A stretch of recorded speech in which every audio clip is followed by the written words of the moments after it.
Hello and welcome to Being Boss, a podcast for creative entrepreneurs. I'm Emily Thompson. And I'm Kathleen Shannon.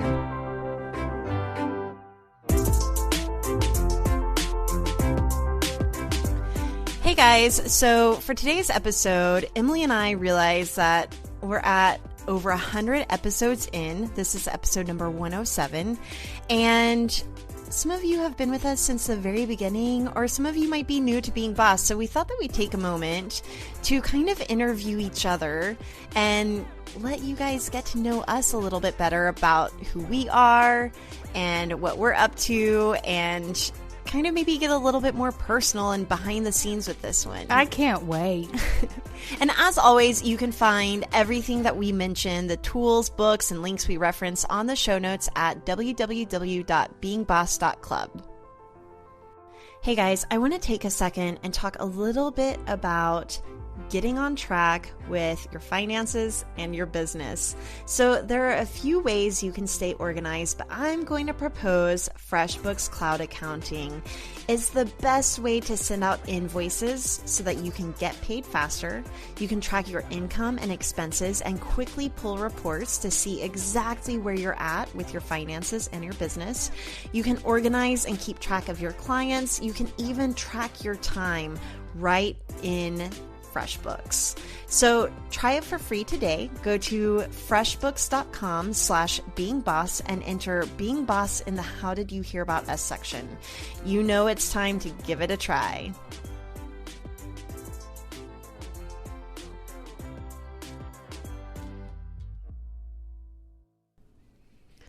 All right. So we've got some pillars of what it means to be boss, and I thought it'd be cool to just go through each one and talk about how we use these in our personal and professional lives. So starting with mindset, I'm really super curious, Emily, how do you cultivate confidence? Like, how do you really build up confidence? And I kind of in general think of you as a really confident person. Do you ever get struck with insecurities? Are you ever freaked out or scared?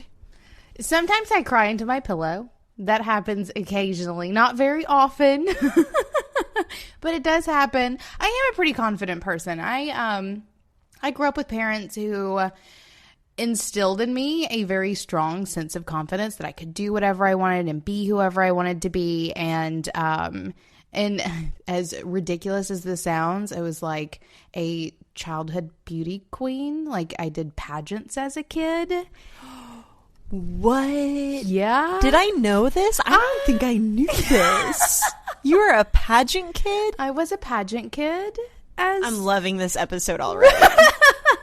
That was the thing. And it was nothing like, what is it, Toddlers and Tiaras or whatever that crazy. It was nothing like that whenever I was a kid. It was a little more wholesome, I like to believe, at least through like my childhood lenses. And apparently, I guess I was pretty good at it. People loved me.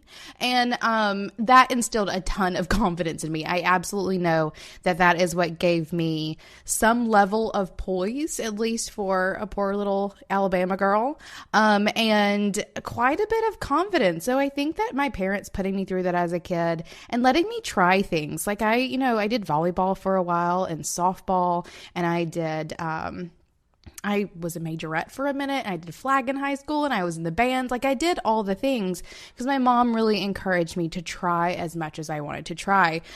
So for me, even now, if I'm ever having like one of those cry in the pillow moments, one of the things that always pulls me out of that is thinking about the proof that I have in terms of I know what I'm capable of, and I know what I can accomplish whenever I pick myself up and do the thing. So on the daily, I am a pretty confident person, and that's just come from many years of doing things and failing over and over, but also always picking myself up and reaching my goals or making it do in whatever way I'm trying. So for me now, continuing with the confidence that I have is around looking back and seeing the proof that I have that I can do hard shit. And I feel like that's how I keep it in moments of doubt. Right? What about you? You are also badass post-apocalyptic Kathleen. You're bitch boots and your crazy ass hair every couple of months. When do you ever feel like not owning it? Oh my gosh. Well, you know what? I should mention a little bit of my background, which is that I grew up in the medieval fair, like juggling as a little jester in the court. Right. So I was the princess. And I was the freak show in the medieval fair. And I did it for a long time. So I learned how to juggle whenever I was 8, and that gave me a lot of confidence. But then I always felt a little bit like an outsider in middle school and high school. I was always voted most nonconformist. And so I had this idea that popularity might give me confidence. And as our show itself grows and we grow as experts in our career, I thought that getting the validation of likes and fan letters and all the amazing things that I love engaging with our audience on would make me feel confident. But I have learned that popularity does not make me feel confident. If anything, it has shaken my confidence more than ever. And I know that sounds like a real oh, boo-hoo, sorry about you. But it's true. Like, if anything, success itself has shaken my confidence. And I know that it has for a lot of the bosses listening, because we've heard them say it. Like, they're scared of success as much as they are of failure. And I've experienced that. I also think that another thing that has really shaken my confidence over the past couple of years is having a kid. And nothing will make you feel like you don't know what you're doing than being at the mercy of a toddler. But coming back around to then my experience of kind of being most nonconformist or learning how to juggle whenever I was 8, I'm realizing that there's a difference between confidence and self-esteem. And what I really want to cultivate is self-esteem. And this is going to sound really weird, but I dropped something down my sink the other day and I had to take my sink apart by myself. Jeremy was outside doing some lawn work. And I took my sink apart by myself, got the thing out of the drain. It was a bottle of essential oil. And thank you for clarifying, because it could have been anything. I mean, it could have been anything. It was a bottle of peppermint essential oil. I dropped it down the sink. I took the sink apart. I put it back together. And I felt like such a badass. Like, forget closing on a book deal. Forget buying homes. Forget launching a 6-figure business. Like, I need to take apart a sink and put it back together to feel confident and to build some self-esteem. Right. I love that. Like, and bringing it to that really practical level of doing hard things that you've never done before. I think that's hugely powerful. Like, whenever I was a kid, again, my mom was the one who would lay the hardwood floor. Or yeah, my mom too would tile the floor. I distinctly remember we all did this together as a family. It was a little janky. Right? I mean, that kind of goes without saying. But I think there's so much to be said about doing things like that. I feel like I don't know, maybe our culture does or doesn't, depending on where you are, really makes a lot of the hard tasks either just handing them off, delegating them to someone else. And we preach it all the time, delegate that shit for sure. But sometimes whenever I need a boost of confidence, I'm going to go I don't know, assemble a bookcase or something that comes with clear instructions for sure. I'm not going to figure it out from the ground up, but really sort of solving some sort of puzzle and doing something with my hands, I think does bring me back to a level of mindfulness and accomplishment that helps fuel confidence, maybe even when I'm not really feeling it that much. So I love that a ton.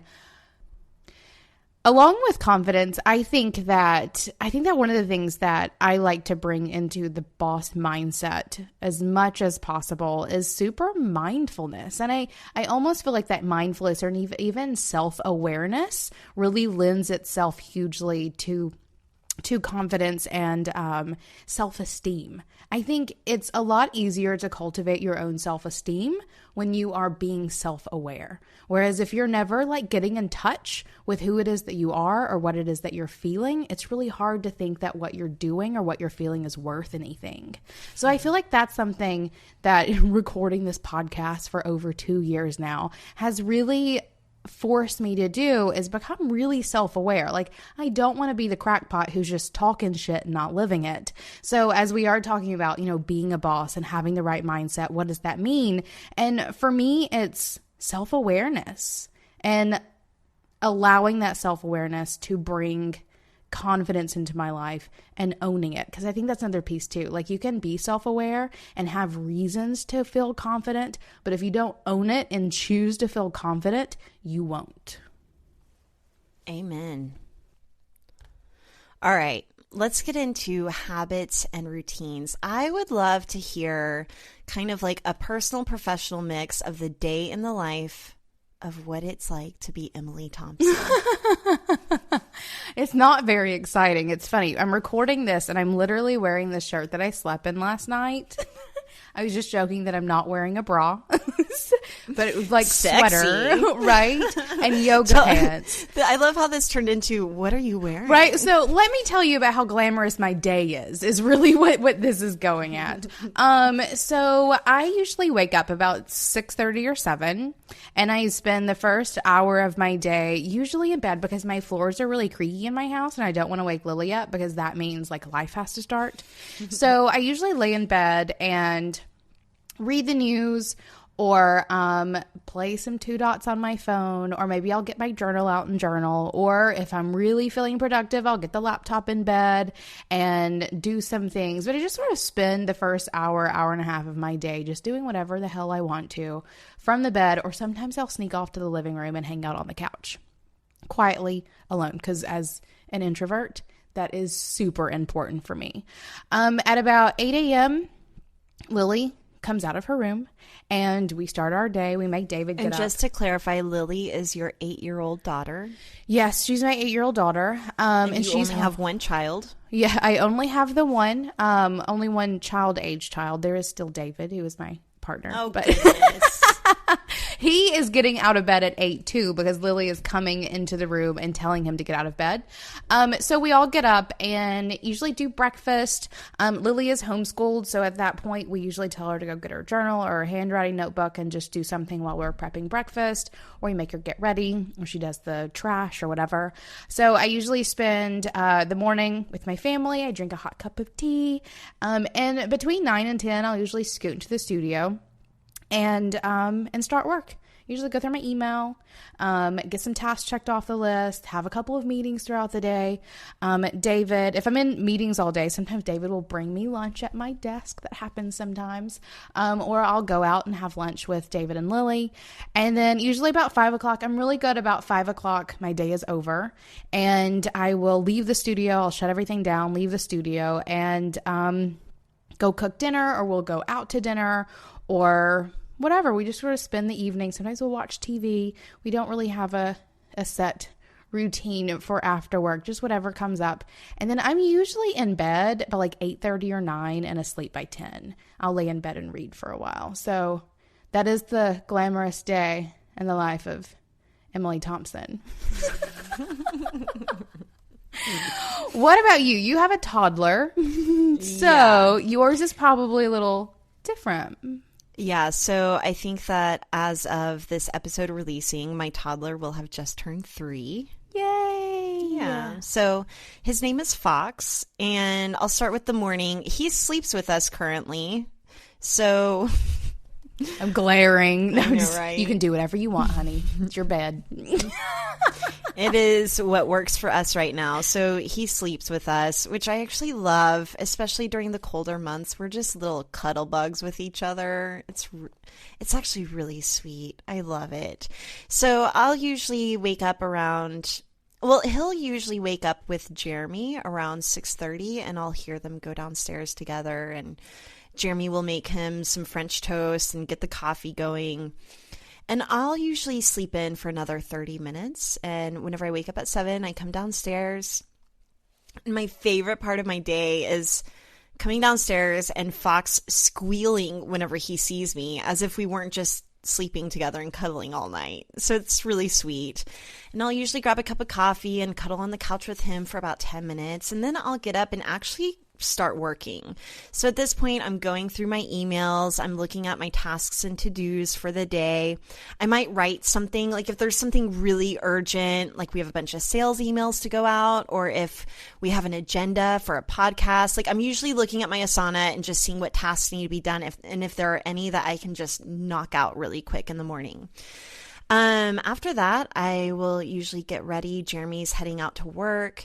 I'll get myself ready. I will get Fox ready for preschool or for his nanny. His nanny will usually come pick him up.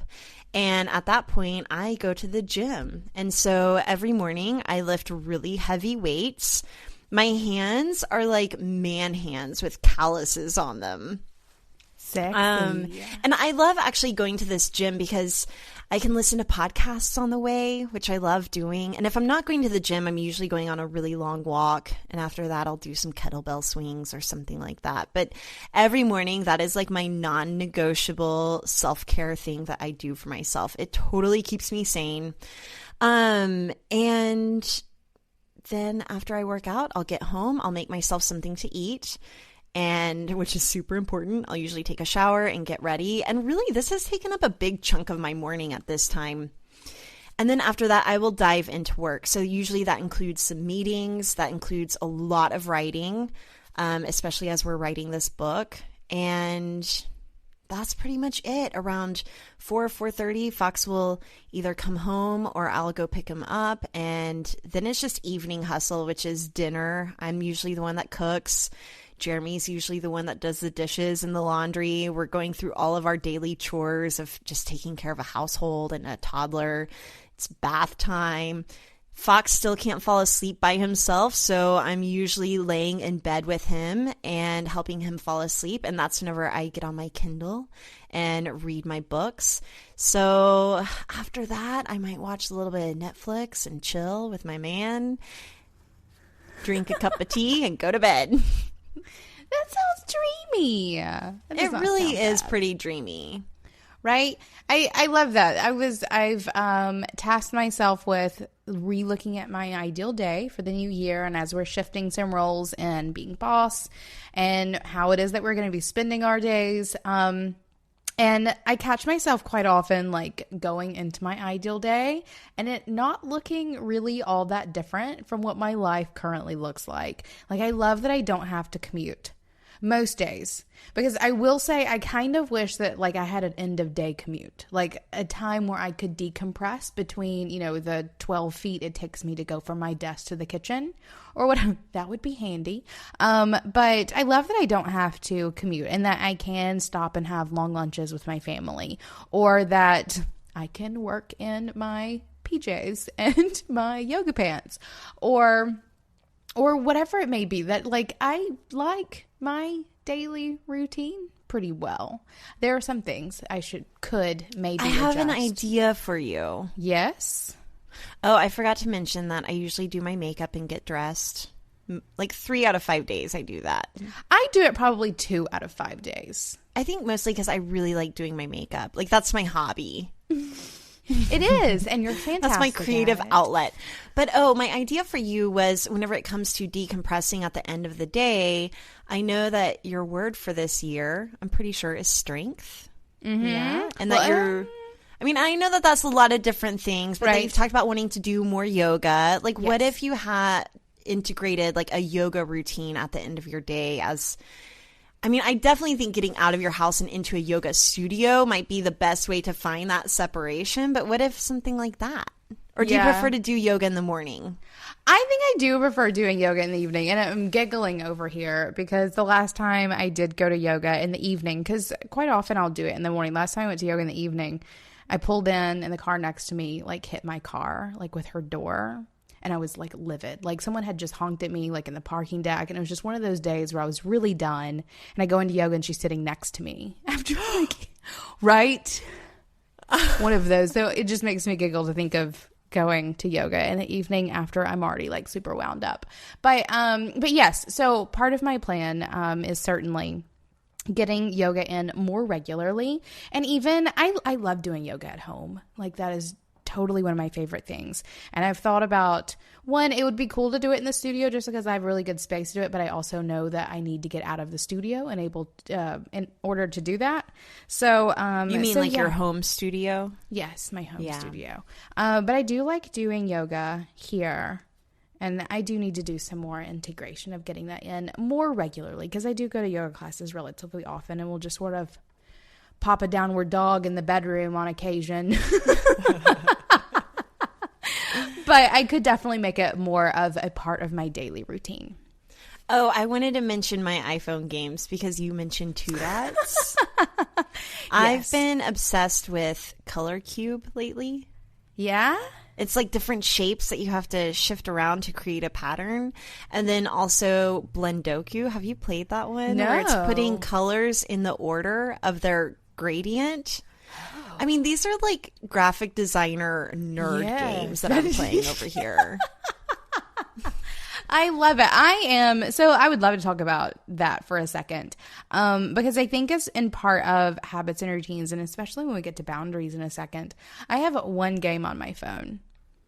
Only one. And it's the kind of game where I get 5 tries and then I'm done for like an hour and a half. Like I can't try anymore.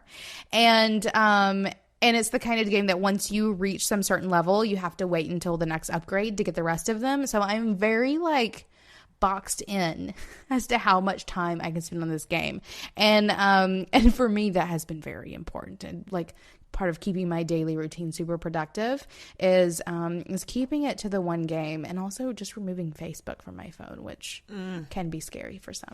I do too much Facebook living to delete it from my phone. Like I recently deleted it from my phone and then I had to reinstall it to Facebook Live, which we do from the Being Boss Facebook page, not the Being Boss Facebook group, but on the Facebook page. I'm usually popping in on Tuesdays at 1 Central if you guys ever want to hang out with me there. But yeah, I definitely just have the 2 games. I do play Words with Friends with my parents. Like I'm not going to play Words with Friends with strangers, but I kind of think of it as how I bond with my parents. I love that. That's acceptable. All right, so we kind of started to get into boundaries a little bit as far as that delineation between your work day and then your life because you do work from home. But I'm curious, when do you feel like your boundaries as a creative entrepreneur are most challenged? I think my boundaries are most challenged whenever I'm really excited about something that I'm working on. Like whenever I have a new project or I'm like knee deep in or neck deep in something that I really want to be doing, but I have these boundaries around, making sure I spend breakfast with my family or dinner with my family or, not working at night or especially on the weekends. But whenever I'm really excited about something that I'm creating, that shit is hard, really hard. So definitely when I'm creative or whenever I'm excited about what I'm creating, that's when it's hardest. Otherwise, I have no problem turning it off at 5 or waiting until 9 or 10 to get started. Definitely don't have a problem not working on the weekends. Like that's okay with me. But whenever I'm excited about something, it's really hard to keep me away from work. For sure. On that note, for me, I think that I've created such structure and routine around my ideal day. Oh, and I wanted to mention this. We have an ideal day worksheet. If you guys haven't downloaded it yet, it's on our website at www.beingboss.club. I think it's in the sidebar over there, so you'll be able to find it. But for me, I think that I have created enough structure and routine around my ideal day that the boundaries are naturally fit into that. But whenever I'm neck deep into something that I'm excited about, like a book, for example, I'm cool with thinking that maybe for 3 months I'm going to be writing on a Sunday while Fox and Jeremy go down to the in-laws' house and me just staying home and working on that. That doesn't really bother me anymore. And I think that's the way that I've evolved as a boss, is that I used to be so strict on myself at wanting to be the best boss by making my weekends the weekends and never working past 5. But now I'm at the point where if I need to break my own boundaries, I'm cool with it. No big deal. I agree. For special projects, I'm the same way. This past summer, whenever I was creating Rock Your Web Design Business, I sat down with my family, or David specifically, and I was like, look, for the next 6 weeks, I'm going to be busting like 50 hours a week, which is not a normal thing by any means. But for me to get this thing created, it was really important. And I was like, so in order for me to do that, one, like you're going to have to make meals, which ended very soon because David's idea of healthy eating is very different from mine. Lots of pizza rolls for 6 weeks. Lots of corn dogs and things like that. And I was like, you're going to have to do some cooking. I'm going to be working on the weekends. I'm going to be working on the evenings. And he was totally game. And I did it. And then once the project was done, I went back to my regular routine. But apart from special projects, sometimes I just get really excited about things. And I do have those boundaries in place to keep me from overdoing it. And not just overdoing it and stepping over boundaries I have with my family, but also with myself. Like it's not as healthy for me to sit here at my computer for that many hours a week ongoing. So I think these boundaries are in place to keep us good on the regular, but I also love the ability to shamelessly break them when and if I want to. I want to talk about your boundaries, and especially around the things that you say no to.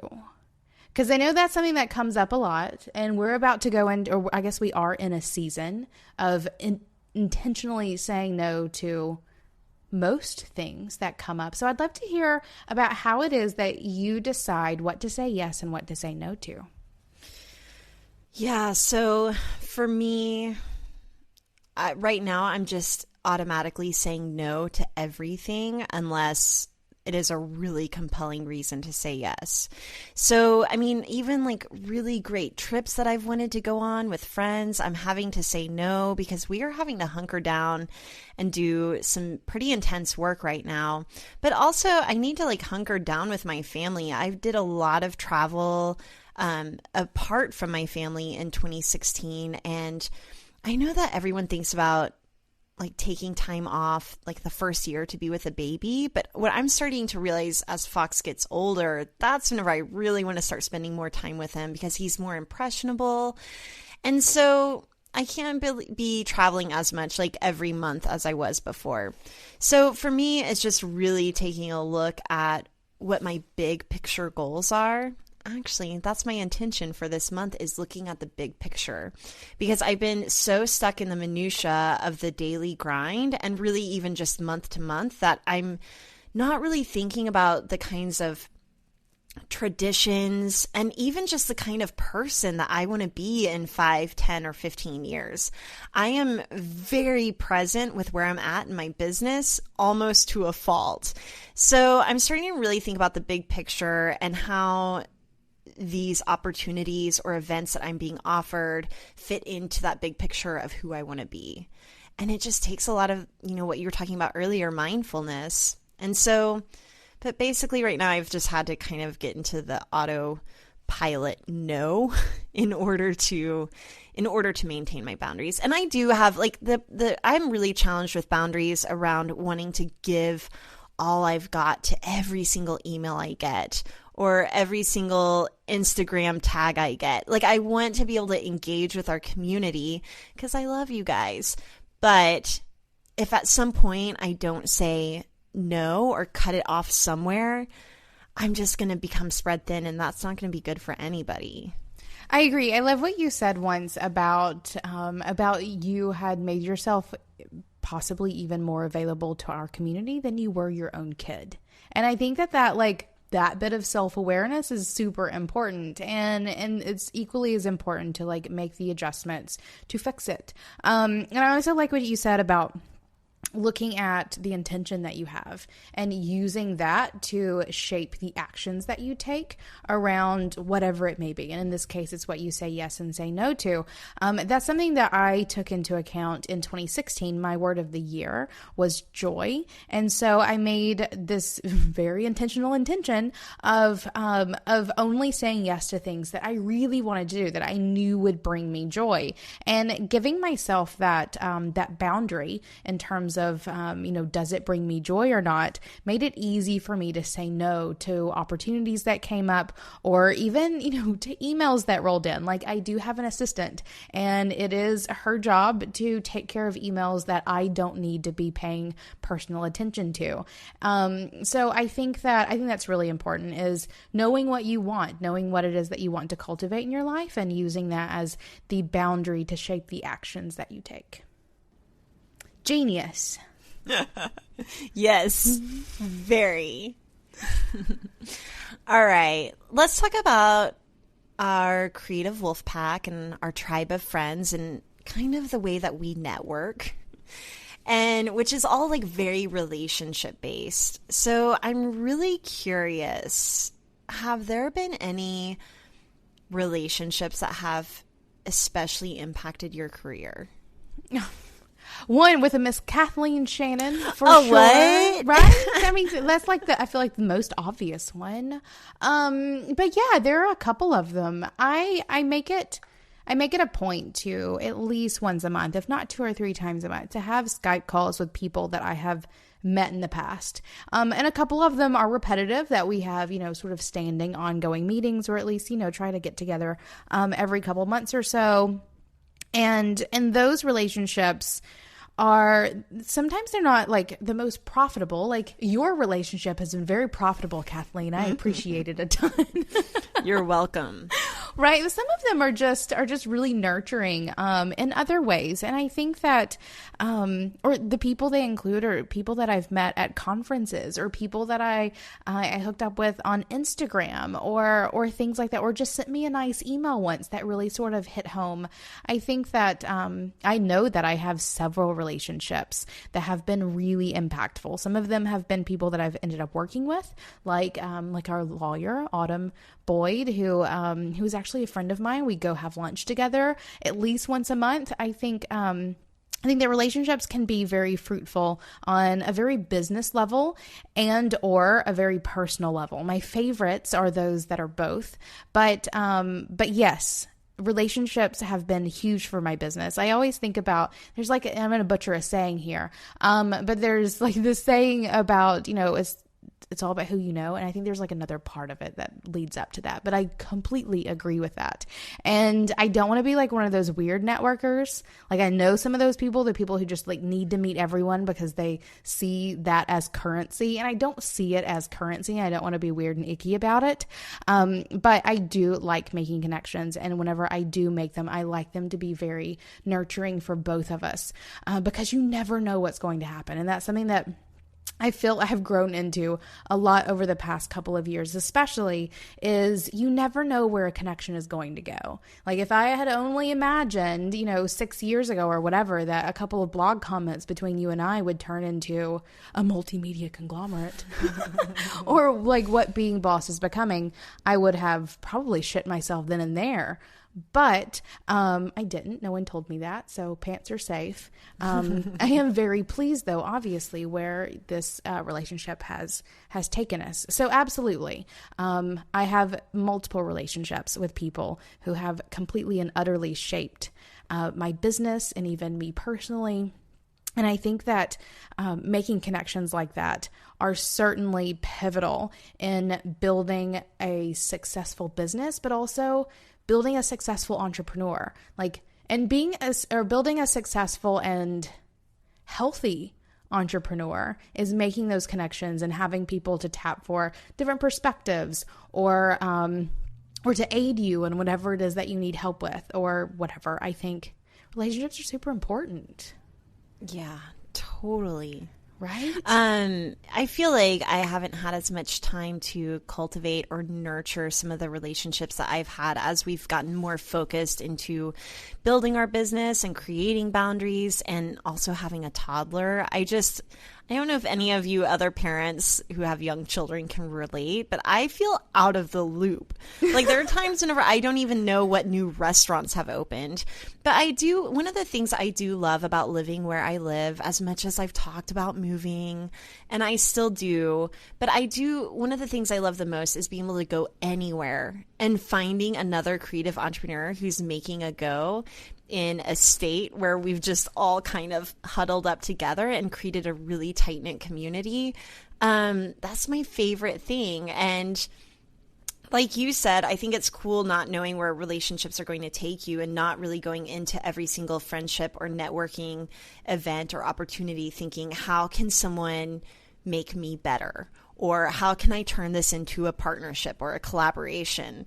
I definitely like going into things thinking conversation first, becoming friends second. Like, so I just really want to have good conversations is all. And get super curious and know someone's story, maybe become friends, maybe not, maybe become great acquaintances that grab coffee every once in a while. You know, like I definitely felt like earlier in my career, I had to be best friends with every single one of my clients. And I had to really like say yes to every coffee date. And I think that's where I'm kind of like getting some boundaries now. But I also love about cultivating my wolf pack and my creative tribe. Like, I think a lot about just our community that we've created with being boss and going on our trips to New Orleans and Miami. I mean, those have been some of the best moments of my life, truly. And the relationships that have come out of those have been so incredible. So I don't know, just even on a personal note, that's one of my favorite things to do in our work together is cultivate these relationships with people by going on vacation with them. I agree. And I feel like some of those, I mean, they're like genuine connections. Like these are people that like I'm Instagram messaging like funny things because we talked about that one thing once. Like these are definitely relationships that bloom into beautiful things. Something else I want to touch on a little bit with this, and almost like the exact opposite of your creative wolf pack, is I still love super nurturing relationships that with people who don't give a shit what I do.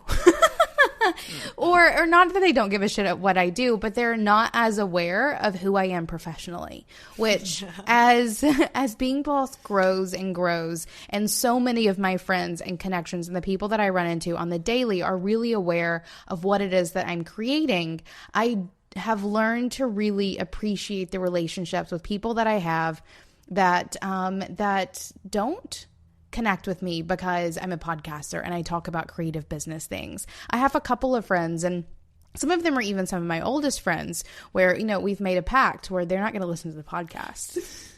Really? Yeah, because there are people with which I don't want to talk about business. And I feel like so many creatives or so many entrepreneurs will find that very uncomfortable in the beginning, like this idea that people don't understand what they do, or, you know, they don't have anyone to talk business with. And I know that's a struggle, but I also challenge people to almost keep those relationships intact as they are, because as you do grow and as all of your conversations turn into business conversations, you'll find great solace in the relationships that don't ever go there. That's something that I have found a whole lot of comfort in over the past year, especially, is having people with which that I can just shoot the shit and not ever talk about business models with. I love this so much. My best friend is actually my employee over at Braid Creative. She's our creative director, and I still go on vacation with her once a year. She doesn't listen to the podcast, and I never even really thought about the fact that she doesn't listen to the podcast. And I'm not saying for you listeners out there, stop listening if you want to be our friend. That's not the case at all, because I certainly have some really great friends who don't miss an episode. Jeremy, my own husband, has listened to every single episode. Admittedly, he listens to them at 1.25 speed. And I love that he does that.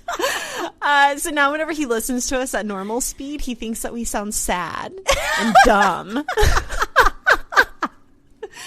But this is why I love my workout buddies. These are guys that I'm lifting heavy weights with every single day. I spend more time with them than I do with some of my friends or family. And so they've become really close, and they're aware of the podcast, but not in the same way that like a creative entrepreneur might be aware of it. Like they're all just doing jujitsu and lifting heavy weights. And I kind of think it's I don't know, fun to have a little bit of separation there. And I have found the personal and professional blend to be more challenging than ever whenever it comes to not talking about work with my friends, because I love it. Like sometimes I can't help it. I mean, Emily, even you and I, whenever we go on vacation together, we're talking about work before we even turn the lights on, before we've even brushed our teeth. We're talking about work. That is a true story. Well, and it, like, even me, like, David is my business partner, like, as well as my life partner. So sometimes, like, legit pillow talk, and we have some boundaries around that as well. But it is very fantastic. And, like, I'm a decade into entrepreneurship. I'm a decade plus into entrepreneurship. And I remember having days in the beginning where I just wish that people understood what I did. And as you do this thing and cultivate your creative tribe, you will have people who understand what you do, and that hole gets filled, and you become so much more appreciative of the relationships that you had before that may have been a struggle whenever you wanted them to understand, but now you can accept and enjoy that they don't. All right, let's talk about money. Do you ever stress out about it? Sometimes. Not so much anymore. And that's just, thank God, has come from a decade plus of entrepreneurship and finally finding models that work. So I don't have to stress about it very much. But even part of that is because David does all of our money management. David does stress about it sometimes. Sometimes we have conversations about it where, like, actually today, for example, for the first quarter of 2017, of this year, all of our income is coming from being boss, which has never happened before. I'm not doing anything in indie shopography. We're delivering Rock Your Web Design Business, but we're not launching anything. We don't have any clients. So this will be the first time, maybe ever, since starting Being Boss, that we will be relying solely on Being Boss for like our personal income. And that has David stressing the fuck out. And not because the money's not there. It's just the idea of putting all your eggs in a single basket, which is not something we've had to do in a long time. So he's stressing out about it because it's his job too. And I'm like, shit, it's fine. Like, it'll all be great. Second quarter will come. We'll relaunch Rock Your Web Design Business and things will be amazing. So even as we've become very comfortable in our revenue streams and we have income coming in consistently, it is still something as a brand or as a business is stressed about. But because I have personally taken that stress and those responsibilities and delegated them to someone else, I'm usually okay. I also trust the process a lot more than Bean Counter David does. I counted my own beans for a very long time, and I knew that if things ever got low or slow or scary, holes were always filled. I've never not made ends meet, even whenever, like, really early in business. So I have the experience of trusting the process a little more than David does, who ended up taking the role whenever a lot of those holes had been filled by me. So I have more practice at not stressing, I think, than even David does. And I think part of that comes from just being in it and doing it. And at this point, having enough revenue streams that if something does have a slow time, I have other things that are doing good.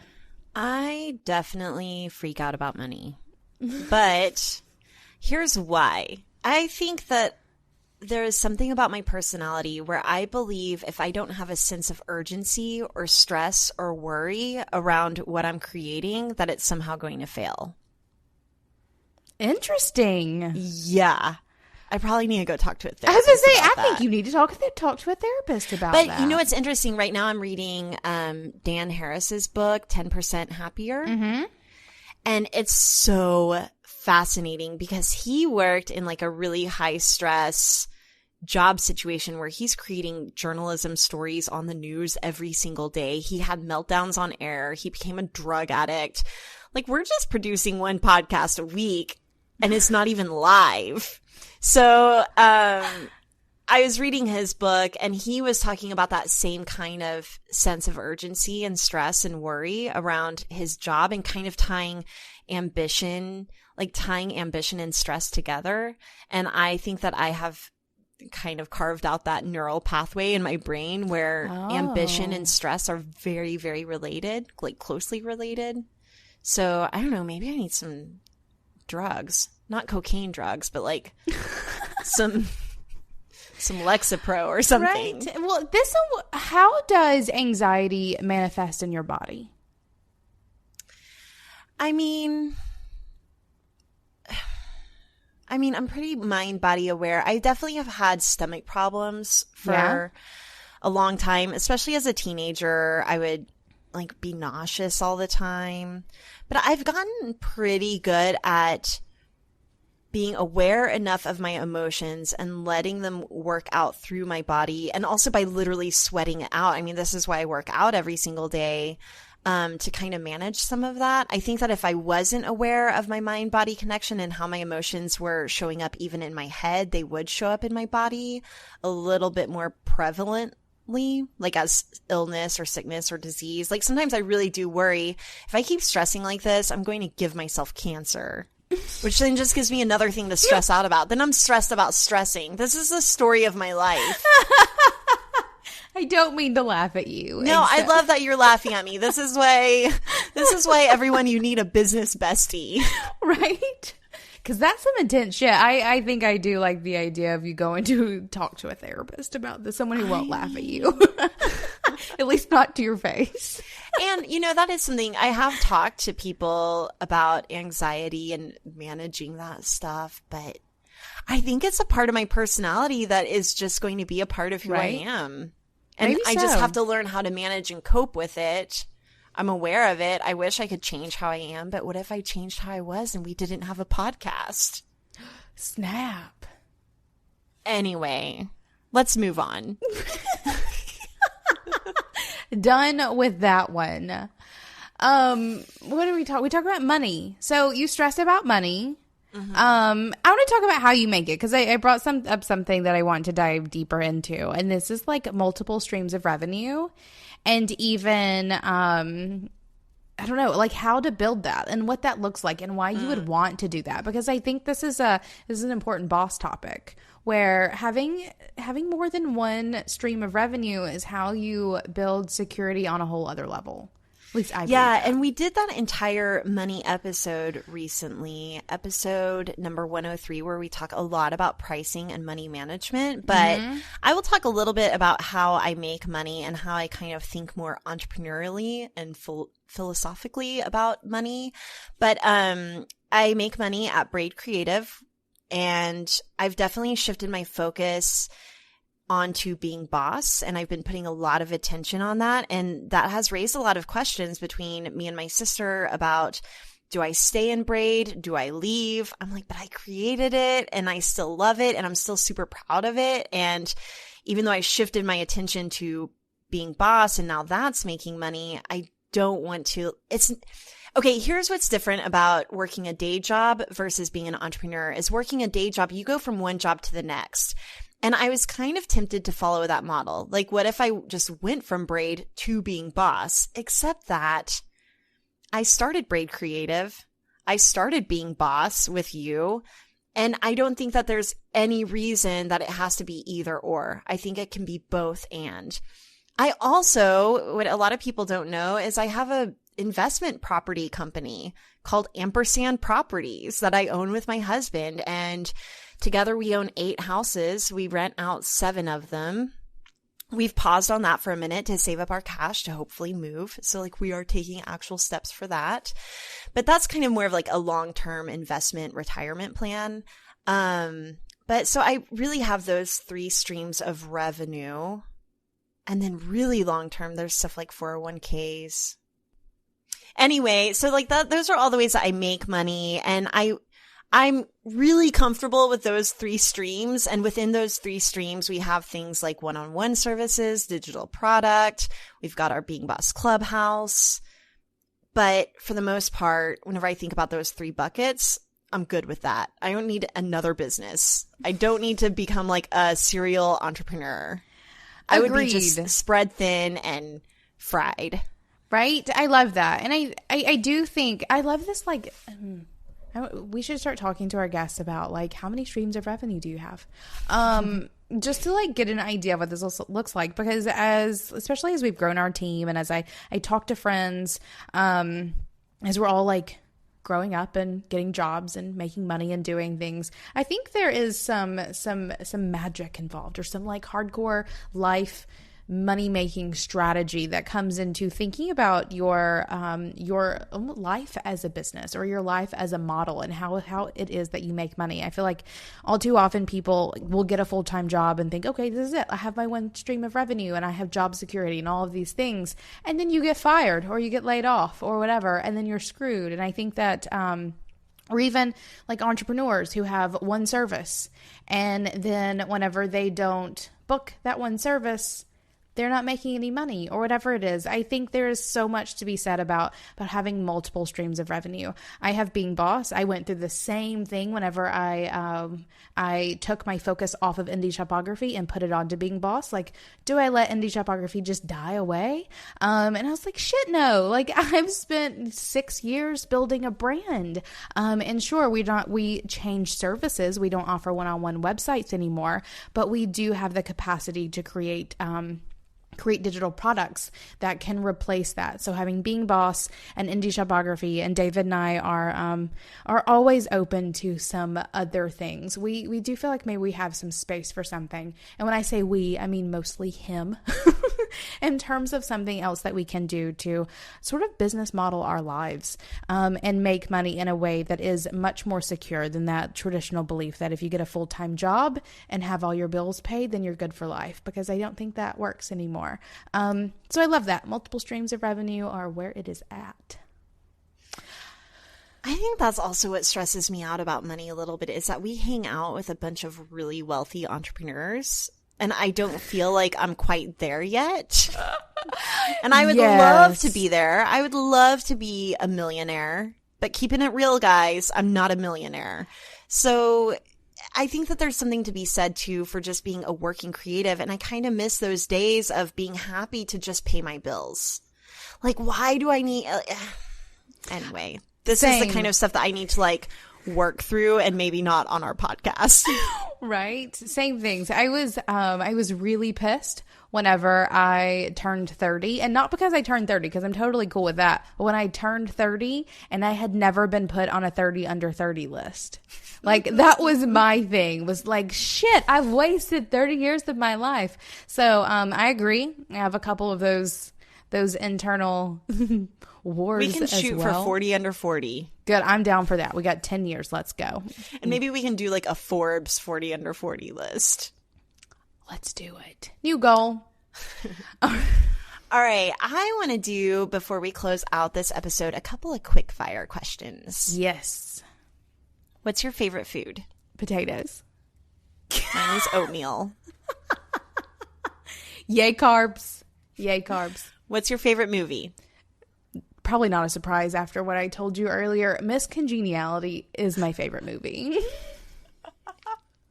Or maybe like any of the Lord of the Rings, like plus The Hobbit. Like those I could watch over and over. It takes like a month to do it, but maybe those.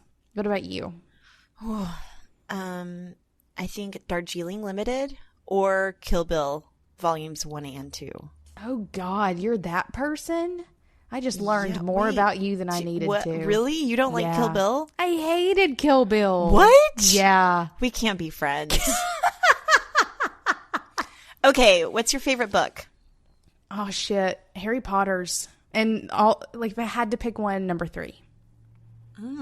Haven't read them. I know. You're right. We can't be friends. Being Boss ends here, guys. What about you?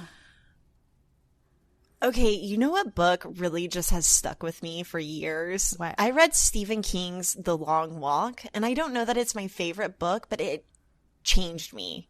And I don't know how, but it really impacted me. It's a really short book if you guys want to read it. The Long Walk. That's okay. hysterical. What is your biggest fear? Heights. Yeah. Pretty sure. Mine is dying and leaving my child motherless, and or my child dying and leaving me childless. Not just childless, but without Fox. Love that kid. Oh. I don't want to die, and I don't want him to die. That's some dark shit. Well, yeah, I mean, high five. Again with the therapist over here. Okay, what is your biggest dream or goal? Like wildly improbable goal? Dream world peace. Shit, I'm a total pageant girl, aren't I? This is like, but legit world peace. But goal is that Being Boss contributes to that hugely. Right? I want a talk show. There you go. Oh, so, okay, that also, I really want to be the next Martha Stewart. Oh. Minus maybe gel. No, definitely minus gel time. But I also really want a talk show with Snoop Dogg or a Snoop Dogg-like character. You know, that jail that she went to was pretty cush. I would not mind hanging out there for a couple years. And, I mean, most of it was actually like house arrest, which also, especially if you're Martha Stewart, is not going to be dull by any means. You're going to have plenty of crafts to do. Man. Yeah. All right. Well, I hope that you guys have gotten to know us a little bit better today. For better or worse. This is who we are. So hopefully you can take even more understanding to all the shit we say in our podcast. Enjoy. World peace. All right, you guys, I live and die by my Google Calendar. If an event, date, or meeting doesn't make it into my calendar, it is definitely not happening. But I noticed over the past year, my calendar has been filled to the brim with meetings. There was no space to actually do the work. Even when I would block off time for myself, I would inevitably fill that space with another meeting. I was having a really hard time sticking to my boundaries, and that's when I finally set up Acuity Scheduling to help me hold myself accountable to my own rules. When someone wants to book a meeting or a coffee date with me, I simply send them my availability with a link to my Acuity calendar. They book an appointment when I make myself available, and that is that. Acuity helps me keep my own appointments with myself just as important as those with other people. Sign up for a free 60-day trial of Scheduling Sanity at acuityscheduling.com/beingboss. Thank you for listening to Being Boss. Find articles, show notes, and downloads at www.beingboss.club. If you're a creative entrepreneur, freelancer, or small business owner who is ready to take your goals to the next level, check out the Being Boss Clubhouse, a 2-day online retreat followed by a year of community support, monthly masterclasses, book club, secret episodes, and optional in-person retreats. Find more at www.beingboss.club/clubhouse. Thank you so much to our team and sponsors who make Being Boss possible. Our sound engineer and web developer, Corey Winter, our editorial director and content manager, Caitlin Brame, our community manager and social media director, Sharon Lukey, our graphic designer, Jessica Bramlett, and our bean counter, David Austin, with support from Braid Creative and Indie Shopography. Do the work, be boss, and we'll see you next week.